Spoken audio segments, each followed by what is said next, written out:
Hello, sweet mama friends. Hi. Okay, so I have a special for you today. I asked my oldest son, Kobe, I think it was last fall, if he would be willing to come on and just answer a few of questions about education. His particular education. He is just a couple weeks away from turning 18. He's a senior. He is so ready to be done. And he is our first child that has experienced all forms of education. So he has been homeschooled, he has gone to public school, and he is now in a private school. And so what I asked him to do is to just come on and say something good and something challenging about each season that he experienced with school. I say this, I think, a little bit later. I think I do. I've really encouraged my kids to not say negative things about any form of education. I've said that to them because honestly, I haven't always done that well. Sometimes I get attitudes. I just did about things that would frustrate me, but I've grown and I've matured, and Lord willing, I have, hopefully. And so I just said, hey guys, let's really focus on the positive, but let's also acknowledge what was challenging. And so he did that today. It is a cold. We are in this is not a climate controlled room, so it's cold in here. But I said, could I just have 5 minutes of your time? He actually was willing to give me 10.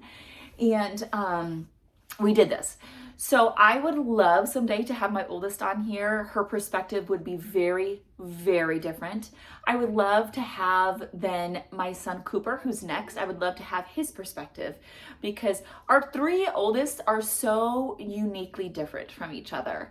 And I love that. But I hope that what you take away from this is that there is no perfect education. There are flaws in every single one.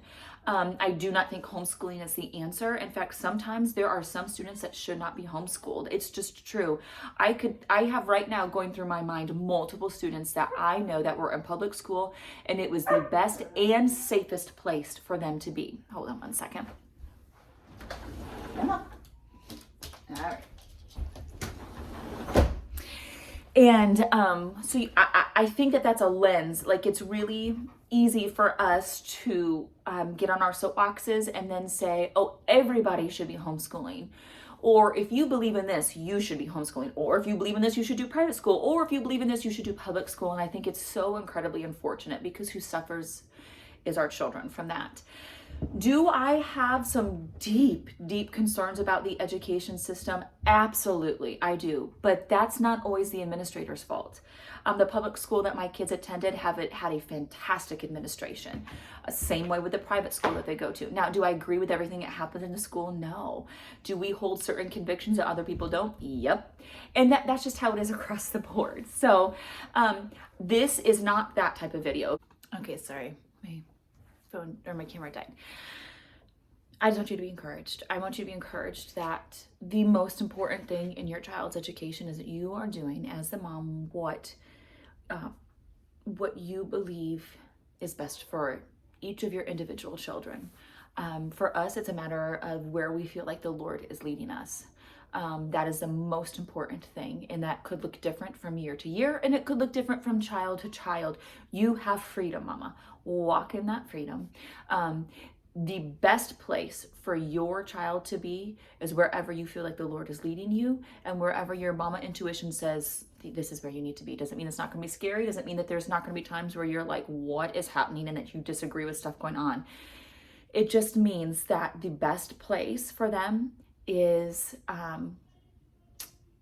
where the Lord is calling them to be. So without further ado, here's my quick little interview with my son, Kobe. I hope you feel encouraged. So there were so many comments and questions in DMs from the last homeschooling video.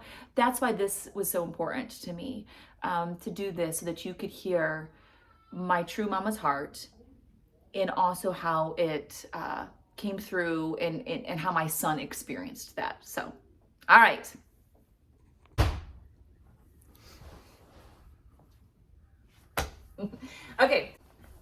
Okay, this is my son, Kobe. He is a senior this year, And I asked him this past summer about doing this video with me. I said it would be short and sweet.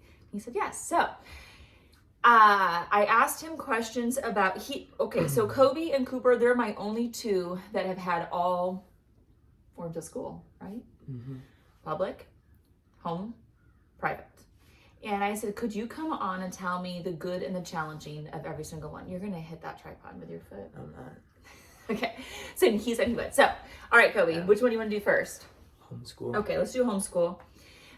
Tell me something that was good or that you liked, and then what was the most challenging part. Oh, and I told him I really want him to be honest. I've tried to encourage my kids to not be negative about any form of school, and I'll tell you more about that later. He doesn't need to be here for all of that. But I did ask him to be honest and appropriate. Yeah. Okay. Okay, homeschool. Homeschool was really good for me. I really liked it until about 6th grade. And I was starting to get to the point where it's like, I needed an actual teacher. I need to be around people more. And you're very social. Yeah. He's our most social child so far. Yeah. Go ahead. The good part about it was the flexibility though. It would have been good for me if we were living out in the country while I was homeschooled. When I was younger. That would have been good. I would have loved that. And then public school. Wait, so the most challenge. Okay, so the good was the flexibility, and what did you say? And you just really liked it when you were younger. But then the hard part was not having a teacher. Yeah, and just not being around people. And not being around people. Okay. Being at home all day every day. Yeah. Is hard. Yeah. Especially when you were in high school. Yeah, it was. I hated being homeschooled in high school. It was just really hard for me. It actually was very hard for him. Jason and I could tell a massive difference in him. You became a little bit more inward, and I would even would you use the word depressed? My friends would. Your friends would. I would not in a way that was alarming, but in a way that he was definitely not himself, and that I didn't have depression, but I was depressed, Yes. Yeah. No, I think that's a great way to describe it. Good. Okay.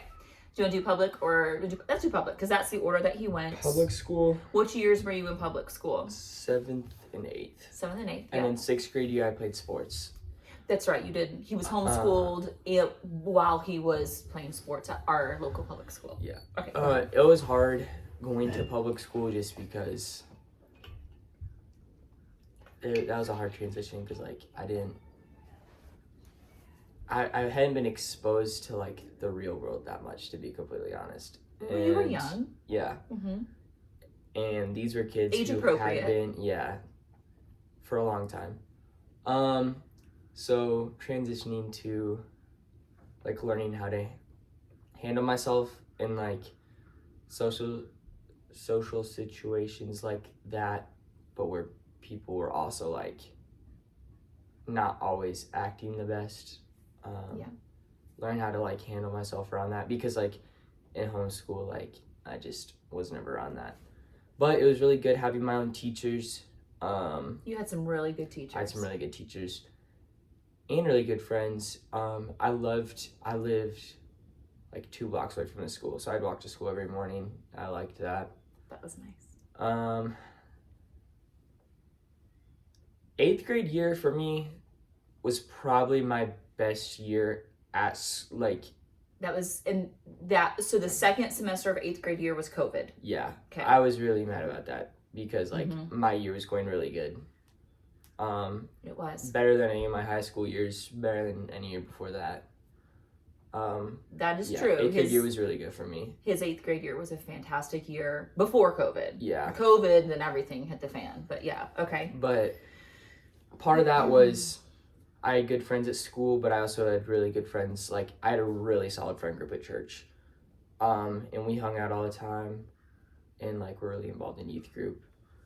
But school-wise, I had been adjusted and I was actually doing well. I didn't do great academically 7th grade year because it was a hard transition. But 8th grade year, also was one of my best years academically. Yeah, your math teacher was fantastic, and your social studies? Social studies. Yeah. Fantastic. And my lit teacher was really good. Yeah, I had a lot of good teachers. So Kobe's experience in public school was vastly different than our oldest. I've shared in another video that our oldest, she's already graduated, she's 20. Her public school experience was, what adjective would you use? Interesting, hard, challenging? There's a lot. A lot. There was a lot there. Kobe's was not like that. Just so you know, that's why I always encourage parents, moms in particular, just because you do one thing and it works well for one child does not mean it's going to work well for others. Shad will not be homeschooled. I can guarantee you. Shad is our 7-year-old right now. He's in many ways like a mini Kobe on steroids. Yeah. Very, very high energy, and he does really well right now, but I absolutely anticipate that he will be in school at some point in time. Yeah. Yeah. Anything else on that one? Or no? No. Okay. So then private school, tell them what years you went so they know. Junior, senior. Okay. Good. Give us good first. The good, Mm-hmm. It's nice having teachers who are solid Christians who are pouring into you. Yeah. That was one of the main reasons why I wanted to go. And you have some amazing male teachers. Yeah. That was really important to me. I've shared that before in this space.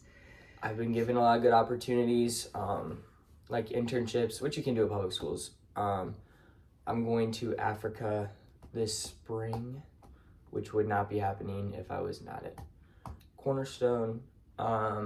This year especially, 2 of my best friends came this year, which has really made a difference, being around them more, which like I want to go into ministry. One might also want to go into ministry, and one wants to be like a full-time missionary, so we're very like-minded. That is a gift. Yeah, Doesn't I'm always very happen that lucky. way. Mm-hmm. The challenge with Cornerstone though, or private school, is I don't like school. I just have never loved school. And That is true. Cornerstone isn't just a Christian school, it's a college prep school, which makes it way harder because academics are primary at this school. Would you say that's accurate? Yeah. And the hard part for me is like our Bible class is like, it's really, really good. I've learned more in that class than like anything. But also it's not that hard. And the other classes are really hard. I have certain classes that are really hard. And that shifts my focus from pouring more into like a Bible class to having to pour into like anatomy more than I want to, which has, that's made it hard for me because like I don't see how that's gonna personally help me when like I'm writing a Bible paper in like a day that I should be spending a lot more time on. But I still get a good grade, but it's like I could be putting more in certain areas. Mm-hmm. I was very much minded that a similar mindset when I was his age. Now the mom point of view is I'm glad that he's getting a well-rounded education. However, your senior year, I do wish that there was a bit more flexibility to really hone in on where you know the directions you think you might be going. Not that you're set in stone there, but I do wish that was an option at this particular school. And it's not. They have whatever Illinois standards are, theirs are that plus a little bit more because it is a college prep school. So that has been a challenge, which it may not be a challenge for all of our kids if we do the same route with them, but it has been a challenge for you. Yeah, which it's great, and it's especially if you're planning on going to like college and stuff, like it sets you up really well. Math and sciences it would for sure. Yeah, and like a lot of people go into college having so many credits done already. So like, yeah, it's really good. It's a really good school. Good.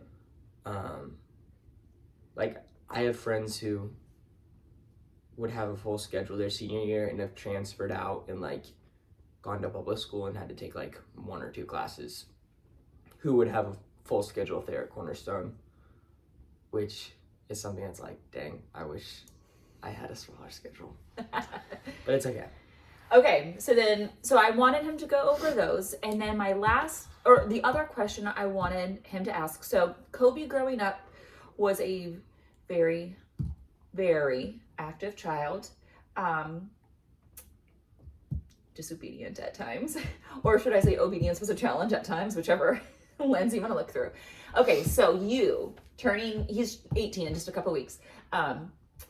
What would you say as just a tiny word of encouragement to all the mamas out there who are like, I think my child's not going to make it, or I might not because they are so active or naughty at times or disobedient, or like, is there anything you could say, okay, just to encourage you? I know you're not a parent yet. I'm not trying to have him give parental advice, but just through the lens of him. Just pray for him. I don't know. Pray for him. One thing, like, is my parents haven't been, like, crazy strict because I've built trust. And how do you build trust? Like, how do you feel like we've been able to build trust with you that has worked well for your personality? The biggest thing is, like, my social life is church, and, like, my friends are all good people for the most part. They're not out partying or anything. Mm-hmm. So it's like my parents trust who I'm around. We learned this a little bit later. We recognized Kobe's bend, and we knew that, hi buddy, we knew that this is Shad, mini Kobe, right? We knew that the social aspect, could you actually shut that door? Oh boy, we're gonna get everybody. We'll be right back. Just a second. I don't know. Hold on. Can you hold on just 1 second? Okay, Shad left, but we gained Deacon. Jason and I saw that social needed to be prioritized for Kobe, was just what I was trying to say. There's part of me that wish I would have prioritized it slightly sooner for our oldest. But whatever. It's different. It's just different. So we did see, and we both recognized that while family time is very, very important, and I would say very, very foundational. Is your head too big? I do think that our family time, especially when our oldest 3 or 4 were young, like family time was foundational. So what we decided to do socially was built on that, just so you know. And then once you got to junior high, that's when it really started ramping up. Yeah. And then high school, we try to do as many family dinners, but jobs and all that comes into play as well. But we recognize that his social is probably, even Cooper, our next one, doesn't need it as much as you do, I would say. Yeah. And I think that's just how God has designed him to be. Is there anything else? Can you think about it through the lens of somebody who maybe doesn't homeschool? Would you say anything different, or would you say the same thing? That's okay. I don't know. Maybe you don't have anything. That's good. And then what about when you were little? Was there anything that you felt like actually did help you with your high intensity, high energy? Kobe is not diagnosed with anything, but my guess is there's pretty much some ADHD there for sure. We chose routes to actually work with his strengths. So when Kobe was reading, he was usually flipped upside down on the couch, and I'm like, I'm not gonna fight that battle. But when he had to do math, he had to sit. Handwriting was questionable, still is questionable. But it was just a hill that I didn't need to die on, because I just needed him to survive, and I needed to survive. Yeah. So would you say anything that when you were younger, you're like, that actually did help me? Can you remember anything? Remember, he's almost 18. I'm not asking him to be super deep right now. When I was homeschooled, I got hang out with friends a lot. I'd get up early, get my schoolwork done so that I could go other families could come over. Yeah. And I had the unfinished basement pretty much to myself. Yeah, that's true. I would just go and run around in. Yeah. And do you remember what we used to do when you actually he couldn't listen very well and he couldn't obey, but it didn't warrant necessarily a punishment? But what did we do? I'd run laps. He'd run laps. and it was helpful. And so we just lived in a tiny, we had a tiny yard, and I would just make him go around the house, and he would usually have to do it twice, and this was no matter the weather. Yeah. And let me Also, when I got a basketball hoop, that really helps. Yeah, the basketball hoop. Yeah, being active was very, very key for him. But the laps around the house, there was times that I'd be like, okay, you got to go twice, and he would come in, and he would still be bouncing off the walls, and I'm like, 3 more times. But it actually helped, and now I do that with Shad too. I've never really had to do it with anybody else, but like the energy is very, very real, right? Yeah.